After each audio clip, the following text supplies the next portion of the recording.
Če prodajaš programe, delavnice, tečaje, pa ne glede na to ali klasične ali online, obstaja zgolj ena sama skrivnost, kako jih dobro prodati. Ja? Ena sama skrivnost in to je, da jih aktivno prodajaš. Ja? To pomeni, da pač redno, kontinuirano ponujamo našo ponudbo, jo predstavljamo z različnih vidikov in tako dalje. Zdaj pa, Hackels, kaj je v zadnji, je to, da v resnici ne rabiš vedno lansirati enega in istega programa oziroma ene in iste ponudbe. Ja?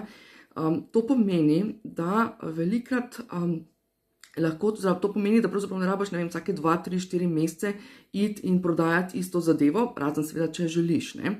Pomeni pa, da moraš zelo dobro poznati, bom rekla, svojo ponudbo oziroma zelo dobro strukturirati svojo ponudbo, torej kaj je tisto pravzaprav, kar je tvoj glavni produkt, ki ga želiš prodajati in kako lahko ta produkt prodaš morda tudi s pomočjo nekih drugih produktov, storitev, rešitev, načinov in tako naprej. Ja? Tako da to je prva stvar.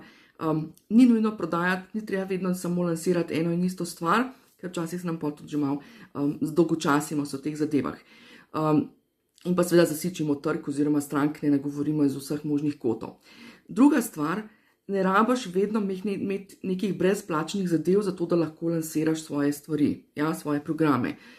Sploh, če so nizkocenovni programi, imela sem stranko, ki je, ne vem, se najprej trudila, da je napolnila skupino z brezplačnimi, potem je pa njim prodajala nekaj za 20 evrov. No go, pač ful gre energije za brez veze.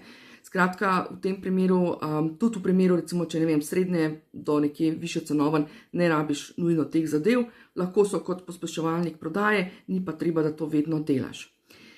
Tisto, kar pa je dejansko potrebno, oziroma kar pa v bistvu osnova vsega, je pa to, da imaš razdeljeno svojo ponudbo, to se pravi, da točno veš, kako ena ponudba podpira drugo, da imaš nek plan in vse te zadeve, da razviješ svoj glas, bom rekla, in tisti svoj marketinški glas, s katerim pravzaprav ponujaš to ponudbo na tak način, da je usklajeno s tabo in da nagovori tvoje prave stranke in pa da se, bom rekla, da to počneš čim bolj organizirano.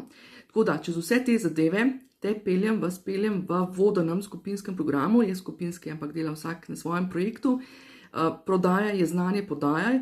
Štartamo 10. marca delamo do konca maja in postavimo vse potrebne stvari. Gremo čez vse strateške, tehnične, organizacijske, vsebinske zadeve, iščemo svoj glas, pilimo naša sporočila, tako da v bistvu res se naučimo, bom rekla, aktivno prodajati